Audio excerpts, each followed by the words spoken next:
Muchas gracias, Miriam y Genaro, por poder participar con vosotros en el estudio. Gracias también a Senfic por invitarnos y gracias a todas y todos vosotros por estar hoy aquí en la mesa. Como comentaba Miriam, en nuestro caso se trataba de aplicar la oferta rutinaria a los pacientes que atendíamos en nuestras consultas. De los 30 centros que se eligieron aleatoriamente en la Comunidad de Madrid, 10 centros fueron asignados a la oferta rutinaria, con un total de 90 profesionales, la mayoría de ellos médicos de familia, que reclutaron alrededor de casi un 35% de esos profesionales reclutaron pacientes en la oferta.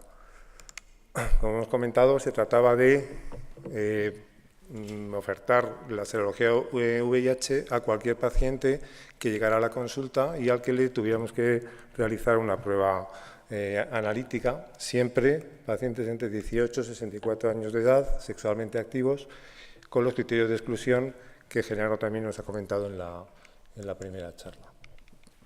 Para ello, en el centro, cuando nos ofertaron la prueba, convocamos a todo el equipo, por supuesto, para informarles del estudio. La gran mayoría, en nuestro centro en concreto, que es un centro además docente y bueno, acostumbrado a participar en estudios de este tipo, se involucraron en la participación. Fuimos formados, como ha comentado también Gerardo previamente, antes de iniciar la experiencia, y gracias también a una serie de cartelería y folletos que pusimos en marcha en el centro, pues pudimos iniciar la oferta a la población a la que atendíamos sin grandes problemas en cuanto a plantear una oferta de este tipo en consultas, como nos comentaba Lourdes, donde en principio no íbamos a tratar temas relacionados con infección VIH.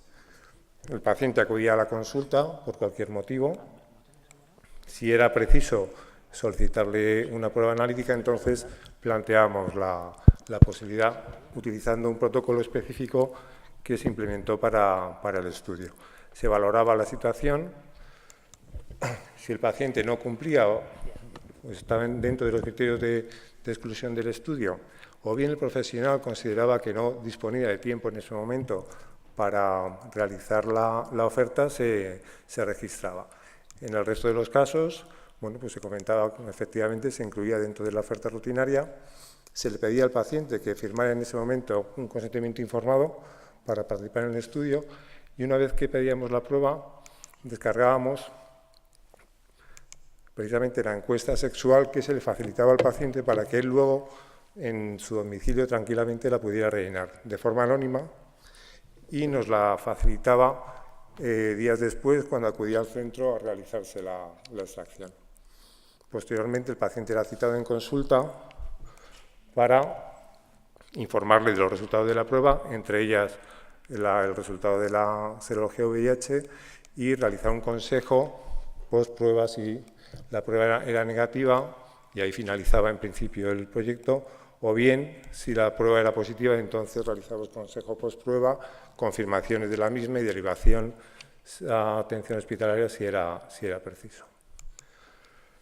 De los más de 3.000 pacientes valorados, en 2.400 se les indicó la prueba y se realizó el resultado. Son de los que disponemos. Del resto, fijaos, alrededor de una cuarta parte no acudió a realizarse la extracción. Otra cuarta parte de ellos no se les realizó la prueba porque el profesional consideró en ese momento que no disponía del tiempo suficiente para realizarlo. Hubo una serie de pérdidas, pero en general pacientes que rechazaran realizarse la prueba o que pusieran alguna dificultad fueron realmente muy poquitos. La mayor parte de nuestras pruebas efectivamente fueron serologías en sangre venosa por extracciones habituales. Utilizamos muy poquito las pruebas rápidas. Y como hemos comentado, en la oferta rutinaria en concreto se identificaron 2 casos con serología positiva. Ambos tenían algún dato que podía hacernos pensar en su historia clínica en riesgo de infección por VIH, pero ambos tenían en principio buena situación inmunológica. Sin embargo, encontramos 3 falsos positivos entre los pacientes valorados. En general, todos fueron ELISA positivo con Western blot indeterminado, que se confirmó posteriormente y que finalmente también fueron derivados a atención hospitalaria para determinación de carga viral y efectivamente comprobar que eran falsos positivos. Posteriormente vamos a ver algún resultado de la encuesta postintervención en los centros que trabajamos en la oferta rutinaria. Dentro de las distintas pruebas o preguntas que se planteaban, una puede ser la estimación del tiempo. Hemos visto cómo parecía que podía ser un obstáculo a la hora de implementar una estrategia de este tipo. Sin embargo, de los profesionales consultados dentro de la oferta rutinaria, salvando quizá el tiempo necesario para el consentimiento informado y todas las actividades específicas del propio estudio, en general, todos consideraban que el tiempo estimado para realizar esta intervención era bastante aceptable e incluso menor que en otras ofertas. Y esto viene un poco a confirmar la misma idea, ¿no? En general, los profesionales consideran que esta estrategia es posible incorporarla en la actividad habitual y que se podría realizar de forma habitual también en los centros de salud. Sin embargo, es cierto que una oferta de este tipo impide un poco abordar cuestiones más dirigidas a aspectos preventivos de la infección por VIH o a la encuesta de prácticas sexuales. Y tampoco nos permite mejorar un poco habilidades en cuanto al counseling tanto pre como post prueba, ¿no? Y a la pregunta de qué porcentaje de población consideraba cada profesional que le podría ofertar la prueba, fijaos, más del 40% de los profesionales consideraban que a más de un 60% de los pacientes que acuden a la consulta se le podría incluir en una oferta de este tipo.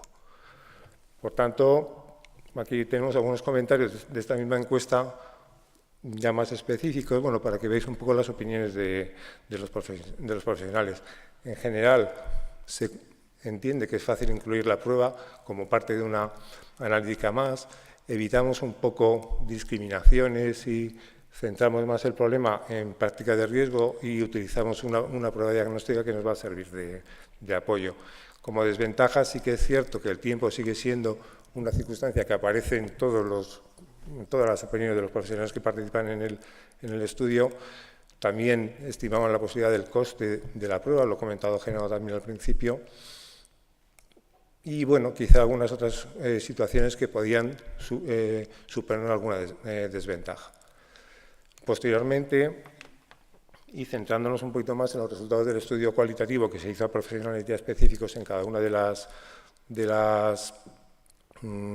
ramas del estudio, comentar cómo los profesionales que participan en la oferta rutinaria en general consideran como aspectos positivos de la oferta el legitimar como la vía sexual como la única vía de transmisión del VIH, que eso nos puede facilitar determinado abordaje en la consulta.